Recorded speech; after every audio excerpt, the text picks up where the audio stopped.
Hello, everyone. Brittni De La Mora here with my wonderful husband, Richard. And today we are going to have a porn talk. This is the porn talk. We're going to talk all things porn. For those of you who don't know, I was in the adult film industry for 7 years of my life.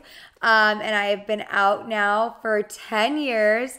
God has really restored my life, redeemed me, blessed me with an incredible husband, 2 beautiful daughters. Now my husband and I, we help other industry workers that want out leave the business. And we also help people who are addicted to pornography get set free. For more information, you can head over to lovealwaysministries.com.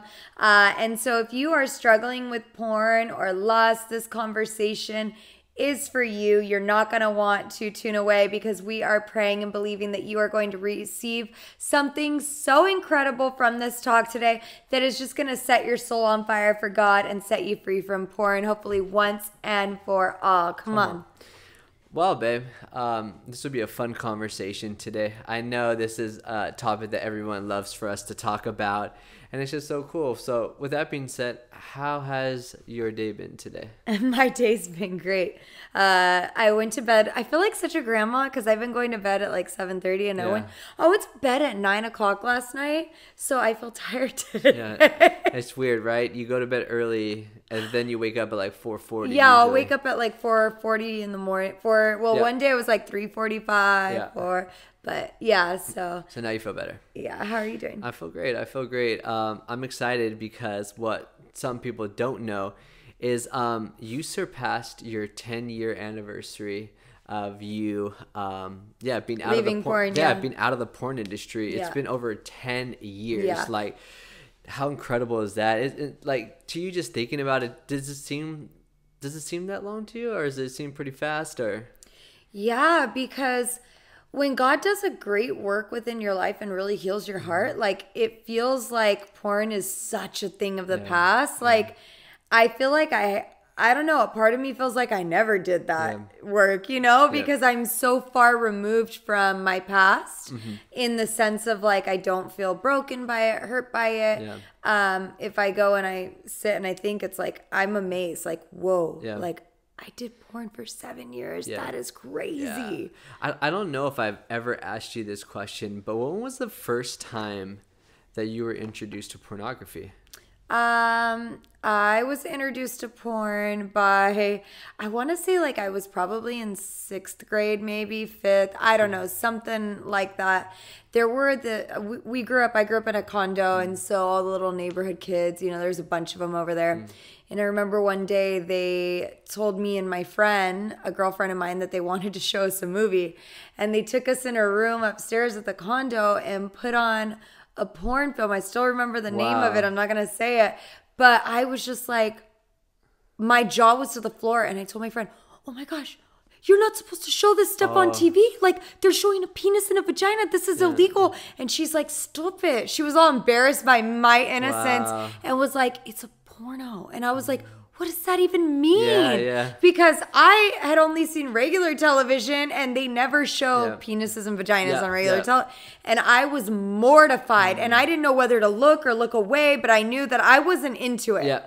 Real talk, I was not. I was like disgusted and I was shocked that they were showing that stuff on a movie. And isn't it interesting just hearing that from you, that as a adolescent, as a young child, you already knew that wasn't good. It was like, it ringed in your spirit, right? Yeah. It's like, no, I should not be watching this. Yeah. And it's crazy to say that, so you're introduced to it 6th grade, 5th grade, that you know the title. That's like what, 20 years, like, way back in the past, and you still remember the title.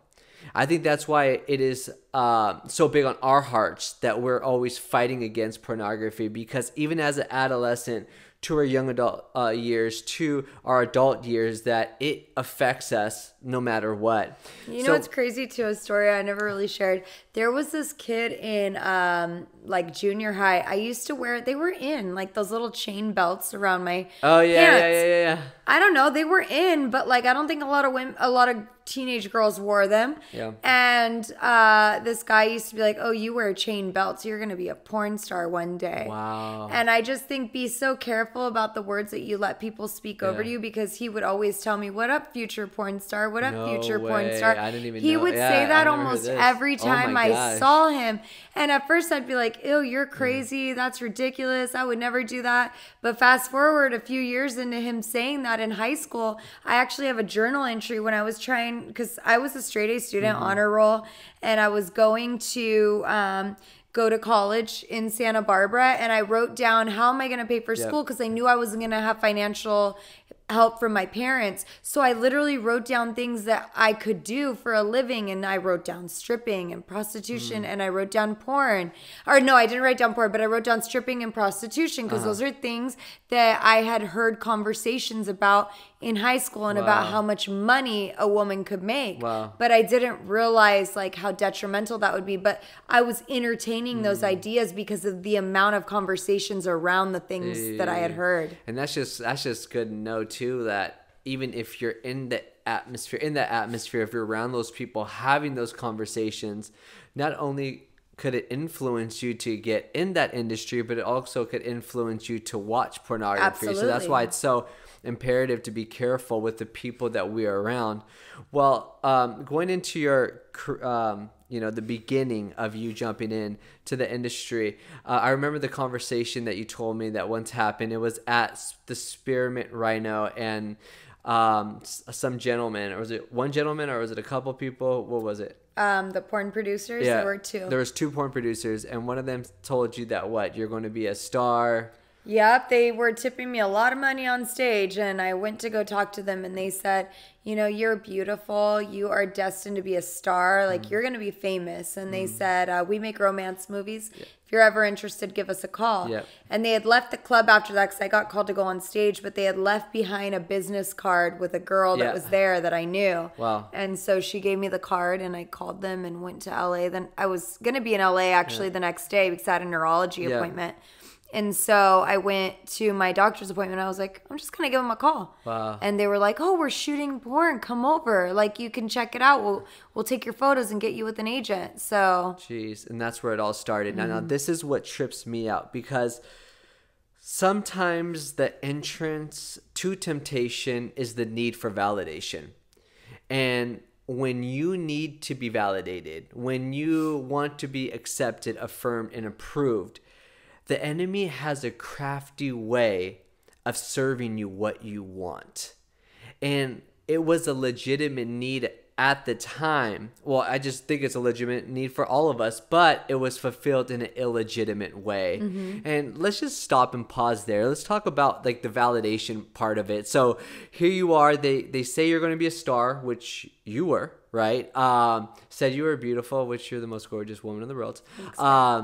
So they said all those things, yet they perverted it, they twisted it, and now you're in that industry. Why I want to talk about that is because, recently we were on Dr. Phil, and it was fun. And y'all, if y'all saw that, like, they cut out a lot of portion of our stuff, especially yours. I think you only talked for like 45 seconds. Like, I honestly didn't even watch the full episode, so I don't even know like, how literally, much you only they talk cut out. like one or two times max, and then I think they said that what did they say, that you were in the industry or you weren't in the industry? No, they said I did see that, because somebody tweeted a picture of that. They said Brittni De La Mora says she was an adult performer. Yeah, you're like, and I'm like, okay.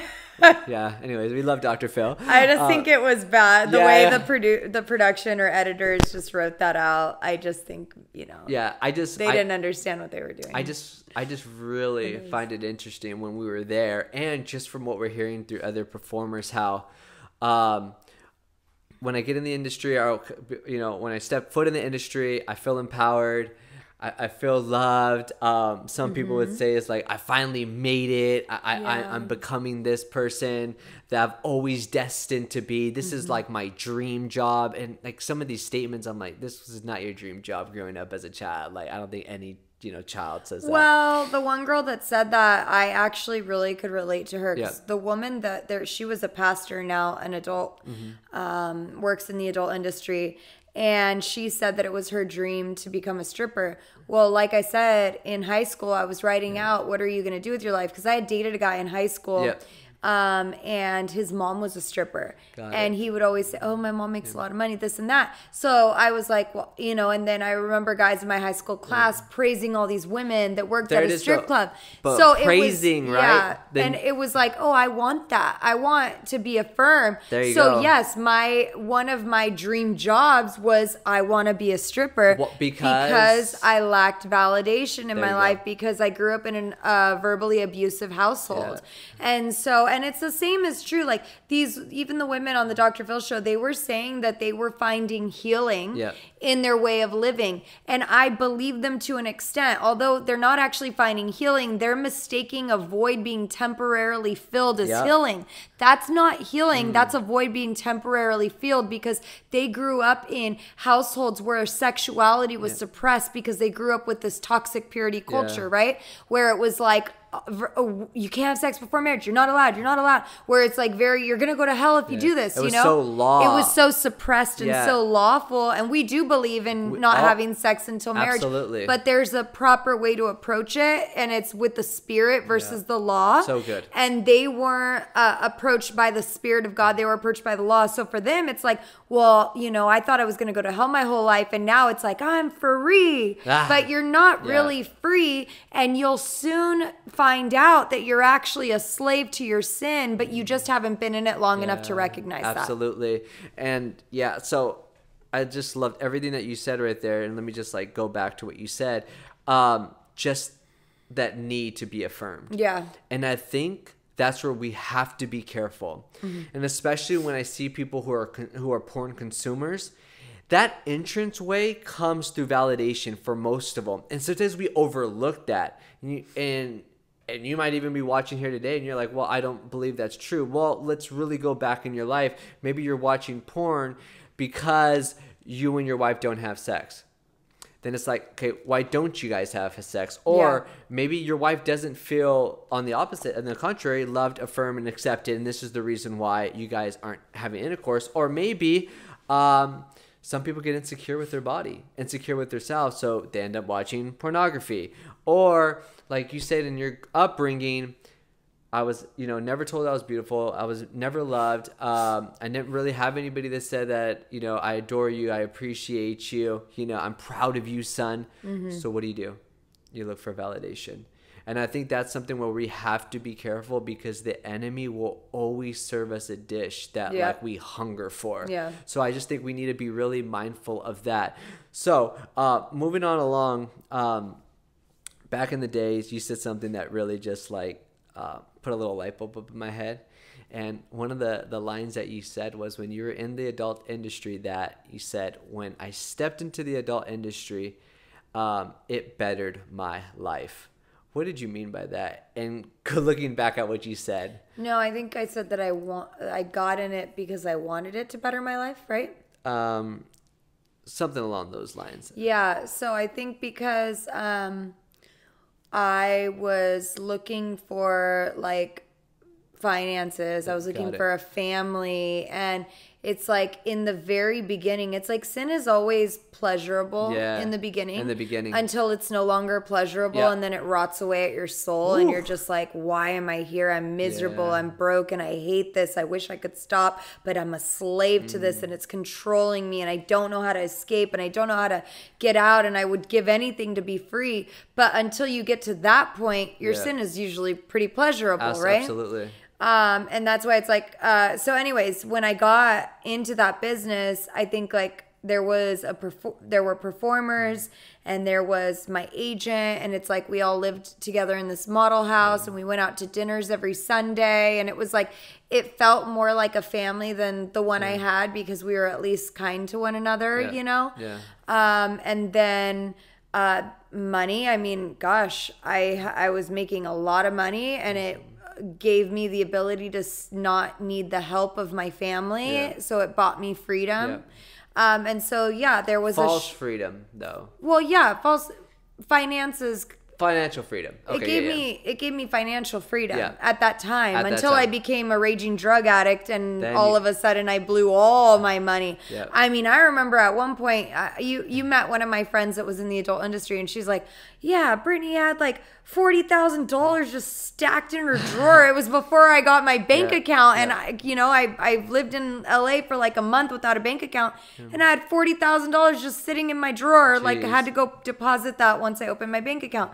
So it's like, yeah, I had financial freedom, but then once my sin started to deplete me, it was no longer pleasurable. Then I had to move on to the next sin, which was doing drugs, and then all my money went to my drug addiction. So yeah, sin is not pleasurable, but yeah, for a very short period of time, porn bettered my life for a few months.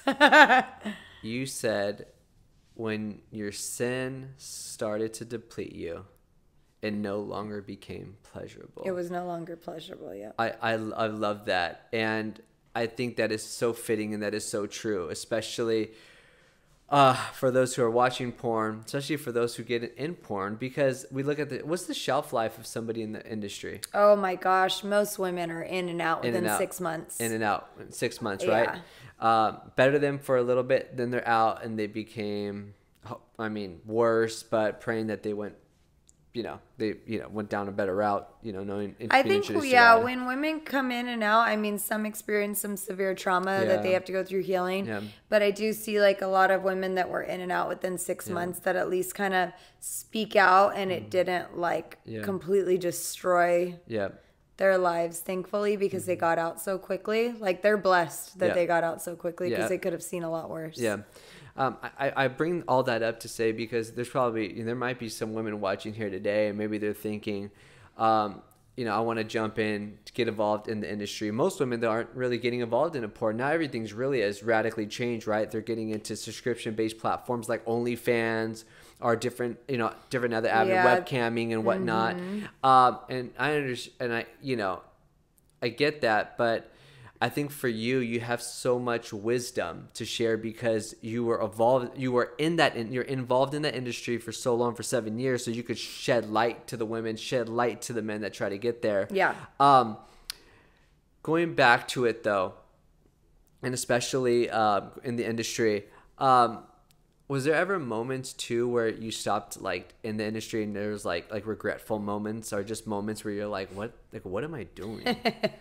Yeah, there were definitely some certain scenes after doing them that I just felt really gross, really nasty, regretful for even signing up to do them. Yeah. We don't really need to go into like full details, Absolutely. but yeah, there were definitely some things that I did that I was just like, man, I wish that I wouldn't have done that. Yeah. Even like in the beginning, I could talk about like, because it's not in detail, but even in the beginning when you're like 18 years old and they're pairing you with old men and putting you in pigtails, and it really encourages like pedophilia, molestation, rape, and these kinds of things. Those are really, and then to know like, man, like afterwards, like once I kind of caught the revelation of like, I am really encouraging these kinds of things. Like when people watch them, it might want to make them like recreate these scenes. Yep. And I wasn't a woman of conviction back then. I just would do anything and everything. But for some reason, that one really struck a chord with me to the point where I did tell my agent, don't book me for these anymore because I have this, I feel guilty for doing these is what I told him. Yeah. No, that's crazy. And even in that industry, you were dating a few, people, and then you were engaged. Those who are in the industry, do you feel like their marriages or their relationships thrive? Like, No, in the beginning, like when I first got into porn, I kind of envied these couples that were married and living together, and I was like, oh man, I want that. They look so happy, but they all ended in divorce. Like, because it's not, doing pornography is not a setup for a successful marriage, just like watching porn when you're married is not a setup for a successful marriage. Absolutely. Because you just open the door for so many different, you open the door to the demonic, but I mean, like looking at it from like a natural aspect, like you get jealous. Yeah. Like, man, my partner is having sex with other women, Yeah. or my partner's having sex with other But men. Like, they don't portray that though. Like, no, when you watch they these act women, like they love it. Oh no, it's totally fine. You know, me and so we're good. And I'm like, yeah. really? Are you? You know what I mean? Keep going. Well, yeah, but because you have to put on a facade. Yeah. Remember, the world only shows you what they want you to see. So on social media, you're seeing the highlight reels. On social media, like, it's funny because we were looking through just old interviews that I did as when I was in the porn industry, and I caught myself telling so many lies. Oh, I like poker. I don't like poker. I've never even really played poker. Like, just the stupid little lies that I would tell because I just wanted to fit in and I wanted to be this character, right? And these were the things that went along with my character, you know? And it's like so many different lies that I would tell, you know? Oh, yeah, like the porn industry is safe. You don't catch STDs. Girl, you just had gonorrhea 2 weeks ago, you little liar. Like things like that where, so you can't, just because women and men are saying we love what we do, like, oh, we're so sexually free, we're so empowered. Like, just because they say it doesn't mean it's true. Yeah, it's absolutely. And that's where we need like the spirit of discernment. Yeah. So we can, because that's one defense thing. And when people are watching porn, it's like, oh, I'm not supporting trafficking. I'm not supporting, people that are broken and on drugs because this woman says she doesn't do drugs. Maybe she doesn't do drugs, but you don't know if she's depressed and suicidal when she goes home.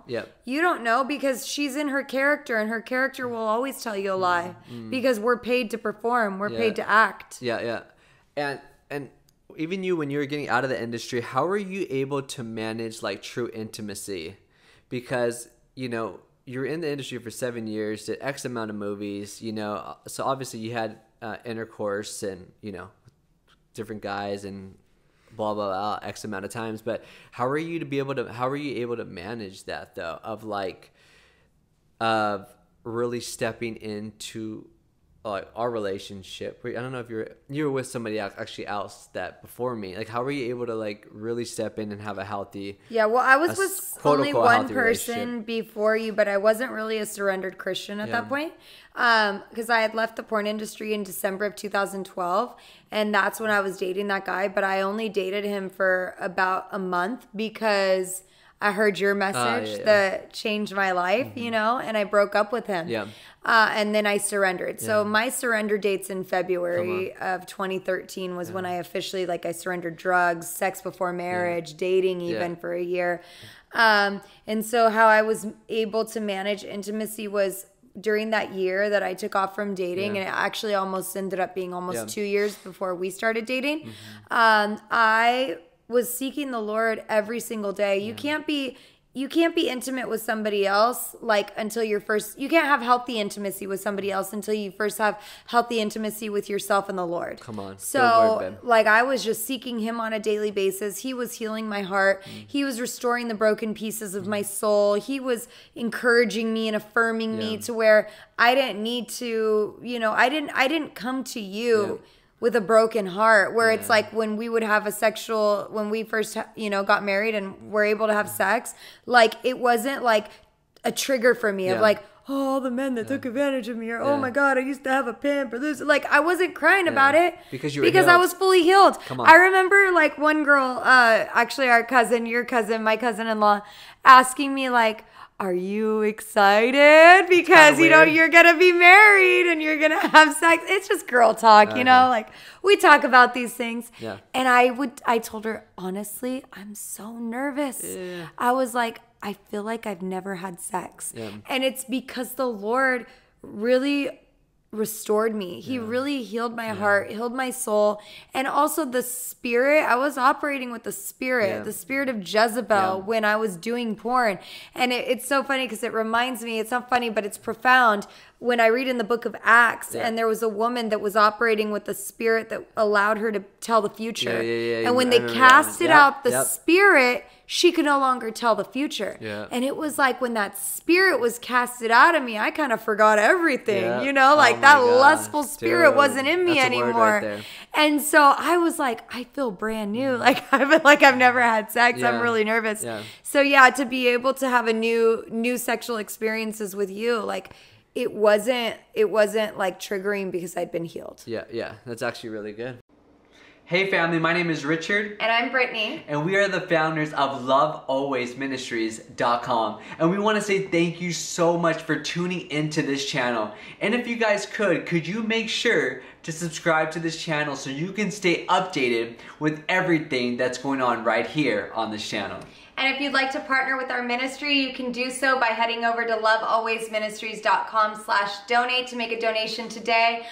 Or you can give by snail mail. Just look for the website at the bottom of every page on our website. And if you haven't checked out our book, A Call to Purity, what are you waiting for? It is available on Amazon or on our website. Make sure that you pick yourself up a copy today. It is changing lives all over the world. We love you guys. We can't do what we do without you. So thank you for your generosity. Thank you for your prayers. Thank you for your support. And thank you for tuning in to our channel. We love you guys so much, and we pray God's blessings over you.